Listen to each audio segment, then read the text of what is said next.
I'm not talking about this trophy that I got that day. And it was a fall speech contest, which in the fall you have first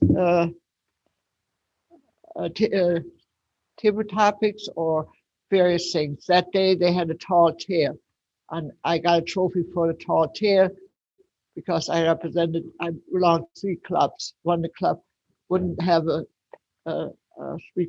speaker, and neither did in the other club a humor speech. And so now I have to first tell you about my headstone. When became citizen, it changed my feeling about the United States. I felt I was home.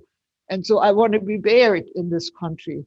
And I live on a gravel road. On the end of gravel road, there's a cemetery, Orion Township Cemetery. Took a while to find out who I had to talk to get a lot. And it was Jim Burnett.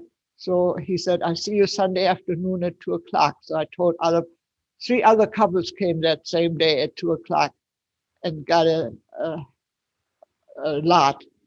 I got one lot, which cost $100, included mowing, which was very cheap, I thought.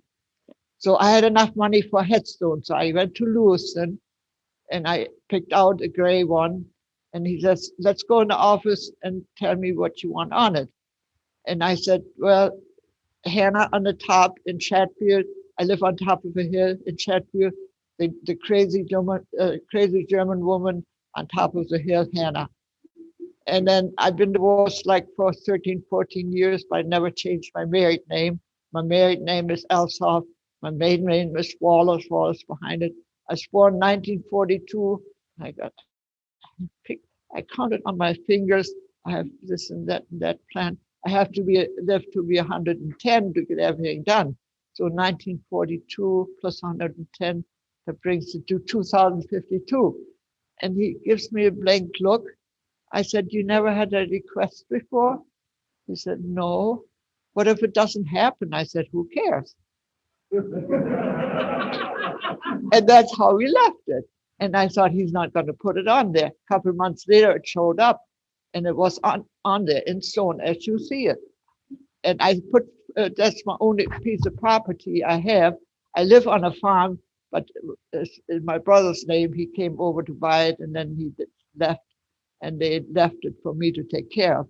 So it's a good thing it was in my name because, so the only piece of property I have is that piece of land.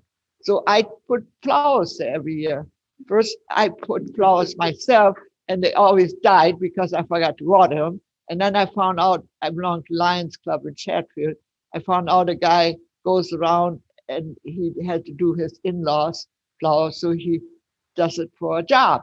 He puts flowers out there every year, costs $100. He waters them every week, and the flowers are there every year.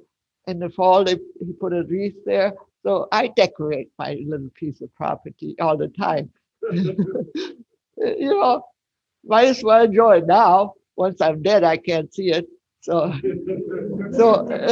I have a good relation with that. Well, anyway, so we have the speech contest and looking for humor speech, and it's quite humorous, the cemetery lot. And I win at the first first contest.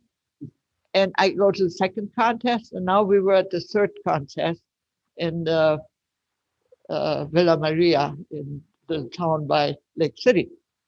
It's the third contest. And I speak, and I feel a little funny. And they thought it was part of my speech. I walk around like I'm drunk, and then I don't remember anything. And somebody said, she's going to fall, somebody catch her. So the Toastmaster caught me, and it wasn't funny for the audience at all funny. I still think it's funny, and I still laugh about it. and so they hauled me out, I don't know what they did. They called the ambulance in Lake City and all that kind of stuff. In the middle, as I was sitting there, I thought, well, I'm going to die. It's okay. I don't make it to 110. It's okay. Just relax, I told myself. I remember that thinking that. That's all I remember. And then they hauled me to Lake City. And then I heard somebody say they want to take me with ambulance to Rochester. It was an air helicopter to Rochester. I remember heard, and then they said, she's stable, you can take her by ambulance. I don't remember getting to Rochester. I don't remember my family coming. I don't remember anything for about 2 days. So it was quite serious, I guess. But whatever the case, I think I was meant to stay alive. And I do pretty good. Sometimes I think I'm going to have another stroke, but well, I eat something. I eat every 2 hours, and then I'm okay. So the only thing, then I went on my 2-year journey. I was still supposed to do that, so I was alive for that. I'm now 78, and I was on the 2-year journey, supporting. I was going to support the Lions and the Toastmasters, but nobody knows about Toastmasters. It's so frustrating. I go in town, do you know about Toastmasters? No. And a lot of them didn't know about Lions either. It's getting that way more and more. But anyway, I went to Lions Toastmasters Club in North Minnesota. So anyway, and so then I found out the Lions had an international convention in Chicago. I just do my journey for 2 years. And then I extended to 6 months then I'll go through Chicago and then come home on my 3-wheel tricycle, solar powered tricycle. And I didn't make that. I had a stroke in Alabama. It was my own fault. I was dehydrated, and they took me to the emergency room with a helicopter. Yeah, in Alabama. With a helicopter, cost a lot of money, but insurance covered this. I'm old now. I had new care and so on. I'm still working, and but so then they had to took me home, and that was the end of my journey.